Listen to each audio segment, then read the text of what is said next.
Good Wednesday morning, everyone. The day after Election Day. Glad you could be with us. I'm Sherry Margolis. Very busy day. I'm Amy Andrews. It's a victory for Republican Governor Rick Snyder. The governor pulled ahead early and stayed there in Tuesday's election. Polls predicted it would be a close race between Governor Snyder and challenger Mark Schauer. In the end, the governor took 52% of the vote. Fox 2 political insider Tim Skubick has been closely following the race from the start. That's right, and Tim is in the studio now, joined with Governor Rick Snyder. Good morning to both of you. Welcome. We have somebody in the studio that you folks might recognize, the continuing governor of the state of Michigan. Governor, congratulations on last night. It's great to be with you, Tim. Were you surprised? No. Was it ever close in your mind? Well, I was always confident we were going to see a win. I don't take it for granted, though. That's the part you always have to balance. Yeah. And what I mean by that is I'm honored to get reelected. It's something really special to me because I love helping people, and I want to help Michiganders. And the support of my family made all that possible.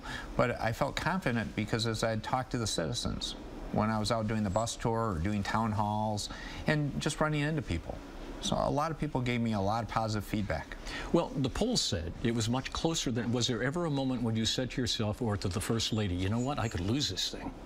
Well, you always have to have those discussions because you always did have that feeling. Well, you always got to be not that feeling, but you need to be prepared. So again, you don't take it for granted. You don't take it in that context. But what I would say is from a logical point of view, the polls told you that. But from an emotional point of view, that's one case where I made sure I followed my heart and the emotions to say I got a lot of support out there that I thought would come about when the election actually came. And I thank the people for getting out there to vote. Was this victory sweeter than the first one?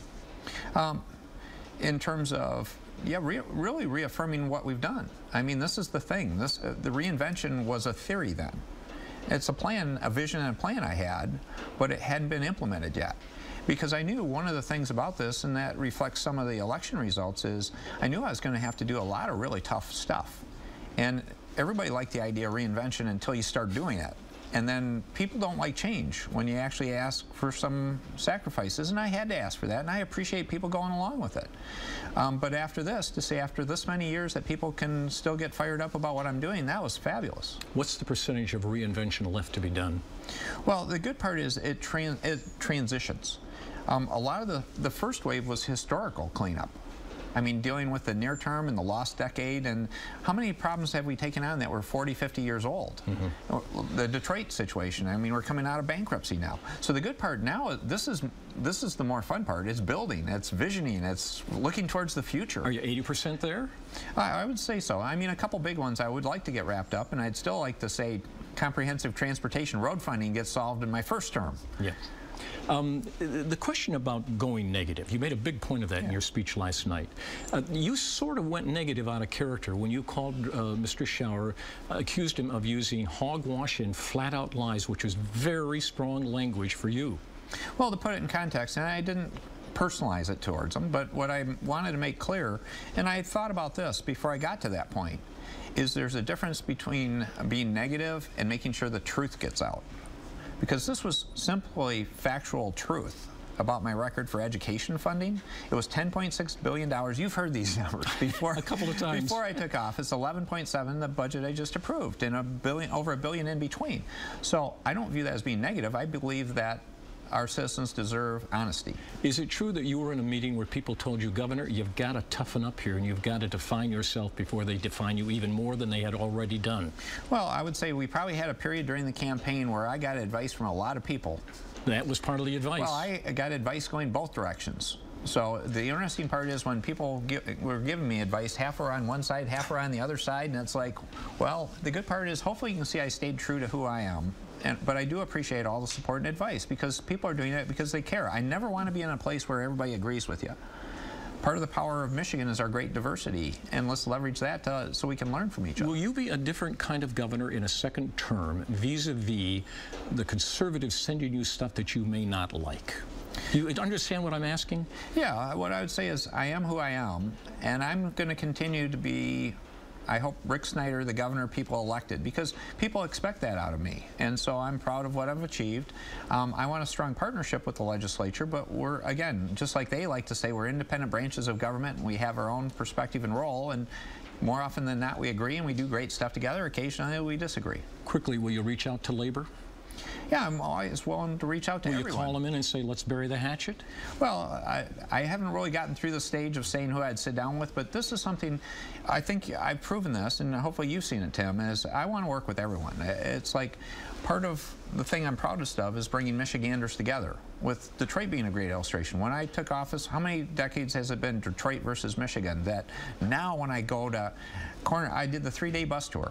In many corners of Michigan, we'd talk about Detroit, Michigan, and I'd get cheers and clapping because people are feeling it and seeing it now. Will you promise that you'll finish out your 4-year term? Well, again, I just got elected. Why wouldn't I work on finishing 4 years? Well, some people say you might do something else in a couple of years. Well, that's interesting. I just got reelected yesterday. I understand. I'm really proud to be governor. You know what the national pundits are saying, Governor? Well, national pundits, I've had a lot of people saying a lot of things for a long time, and I'm just proud being governor of Michigan. So you will not run for president? Well, again, I'm just proud being governor of Michigan. That was not an answer to my question, sir. Well, I'm consistent in my answer. I'm proud being governor of Michigan, and I'm happy to be that. You can talk to Sue about that. You've asked her about that topic before and gotten a clear answer. Well, I think it's very clear she does not want you to do that. Well, thank you. Yes, okay, so that's the end of that step. Will you try to roll back part of the pension tax? No.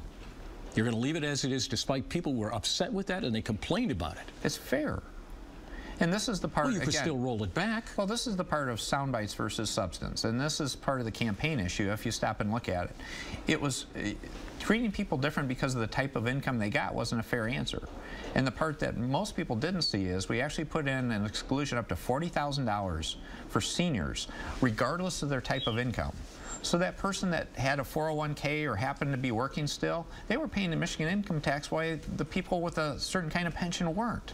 That's not fair. Now we've made it so all those folk can exclude up to $40,000. So it didn't all disappear. We grandfathered people in, and now they can exclude up to $40,000. So if they sent you legislation to roll back part of that to give the people a tax break, that would not be on your, if you pardon the expression, agenda? That's a correct answer, because again, there are so many other things to work on, and this was creating a fairness situation. This was an inequity going back to the 1960s. If Mark Schauer was sitting here, what would you say to him? Well, that was democracy working. I appreciate the fact he was a candidate, and I wish him the best. Did you appreciate the way he came after you? What I would say is it was a reflection of much of the national scene in politics. There's too much negativism, and using blame as one of your primary mechanisms is not, in my view, the right way that things should operate. I want to talk about solutions. What are the problems? What are the solutions? What's the future? What are you going to do? Not why you don't like somebody else. And you think that resonates with the voters? I think it does. I got a lot of positive feedback from people. Unfortunately, I still think we have a big transition to go nationally before we get the majority of people working on that. I think I'm still in a small group of people trying to do that way. You're going to get some rest? I am. I'm looking forward to this weekend. I plan on doing some serious cooking this weekend. You went through an entire speech last night and never said relentless positive action. What's wrong? Well, I'm going to keep it around. It's not gone. 4 more years of relentless positive action. There it is. Governor, congratulations. Thanks. Look forward to working with you in the next 4 years. No, it's been a good relationship. I always view it important to work well with the media, because, and the press in particular, and you're an outstanding illustration of that, Tim, because it's how I can communicate with people. Because I work for all of you, and I'm proud of it. Thank you, sir. Thank you. It's good to see you. Back to you in the booth, guys. Thanks to the governor for being here. What a great interview. It was a great interview, really, really great interview. That's why we pay Tim the big bucks, right? If the governor ever does decide to run for president, Tim Skubick